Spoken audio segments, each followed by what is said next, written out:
And CBS News Middle East reporter Courtney Kealy joins us here on set with more on this.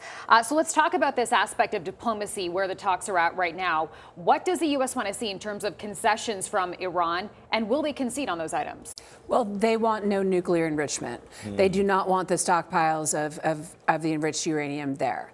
They do not want any ballistic missiles, and Iran has an arsenal that really is dangerous to the U.S. troops in Israel in the region. Small and medium ballistic missiles could be the problem. They want an end to this, but the negotiators on the Iranian side are veterans of the Iran-Iraq War, of the Iranian Revolution, and they're master negotiators. So they're trying to really just kick the can down the road a little bit. And the question is, will the U.S. run out of patience?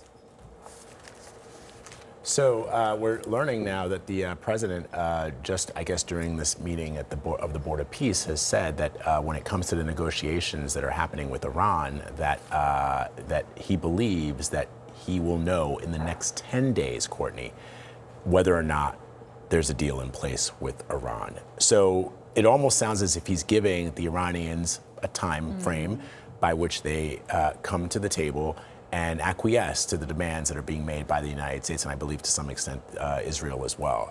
What do you make of that?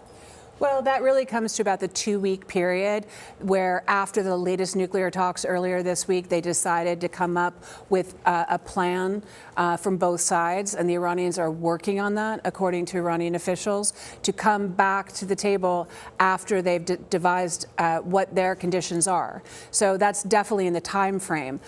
The one thing to remember that people tell me all the time that I speak to is President Trump does not want war. But the other big factor here is Israel and Prime Minister Benjamin Netanyahu. And we also know from CBS exclusives that President Trump gave Prime Minister Netanyahu a green light on December 29th to go after the ballistic missiles program. So there's really, it would be very hard for them to come to an agreement. But Courtney, the one thing that I'm curious about is, okay, so this military action, potential military action, would be one in which we potentially could see the Iranians striking back. This wouldn't be a targeted. This Charlie says that this Charlie D'Agata, our Pentagon correspondent, says that this would be targeted, but at the end of the day, it would be sustained. It would go on longer than those 12 days that those strikes took place back in December. And so, if Americans are killed in this kind of military action, that would be catastrophic for this presidency. Absolutely, but it's also in other words, the Iranians would fight back, is I guess my point. Right, and they did last time.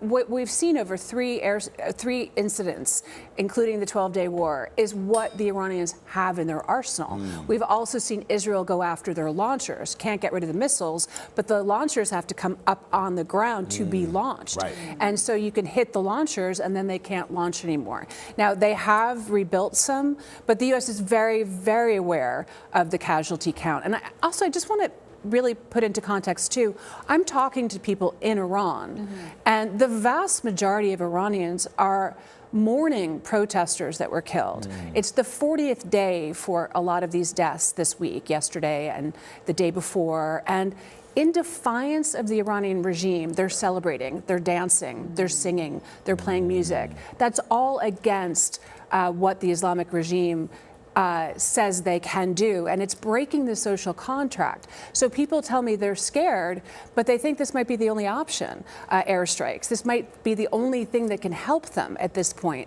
after those massacres, which were the worst massacres since the Iranian Revolution in modern times. So we still have a real read on what's happening in Iran.